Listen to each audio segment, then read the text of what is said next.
Here's what I tell people. I might be wrong with the interpretation, but I want you to know what I'm seeing, hearing, and feeling in case I screw it up. Right. What about like FBI? Have you ever worked with the FBI or any police, like detectives, to try and help solve a case? And have you ever had success in doing it? So I have been, over the years, pulled into a couple of experiences, usually through the families and the readings, where it organically comes up, where something comes up in a reading and then they acknowledge it. However, for the last 25 years, I've forged a friendship with one specific FBI agent who's now retired. And there is a book coming out this September that is called Chasing Evil. So that's Chasing Evil is the big book, right? You're a New York Times bestseller. So this is coming out when? September 2025. Yeah, Chasing Evil. I'm a little bit anxious about this one, to be honest. Why? Everybody asks me that. I'm anxious about it because there's a vulnerability to it that I think the realization in working with the co-author Bob Hilland on this book is I think he represented my dad in a big way. Oh, wow.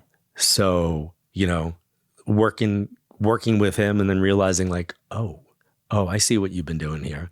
Because it became less about seeking approval from my father, but seeking approval. Because my dad used to say like, why is it that whenever a psychic works with the police, they'll always say the body's found by water. The planet's like 90% water.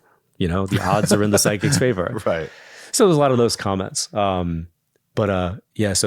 he came to debunk me because he heard me on the radio and decided to take it on his own to like, I just don't like this guy. I'm just going to like take him out. So he obviously had a liking towards you and like believe what you're saying. He was trying to debunk you at first. Yeah. Yeah. He heard me on WPLJ radio in New York City. And I was on there a lot. Radio was my first love. I love radio because it was, nobody had to know what I looked like. Anonymity in a way. Complete anonymity. Right. They could hear my voice. I could do my readings live. Nobody could accuse me of being edited. Like it was just live radio. So he heard me a number of times and was like, no, I'm not okay with this. Like I'm going to take him down. What does it feel like when people are lambasting you, when people are sort of trying to discredit you and say you don't like at first, how you evolve like as a human being in the beginning? Did it affect you more and now you kind of have let it go?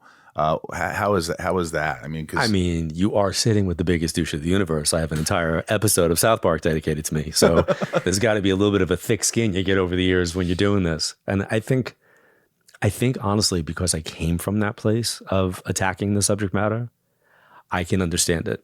I can understand why people feel the way they feel. I can understand what's triggering for them, whether it be on a religious component, on a scientific component, on a grief component, on whatever the component is. I get it. I totally get it. So I don't take personal offense to it. I get it. Right.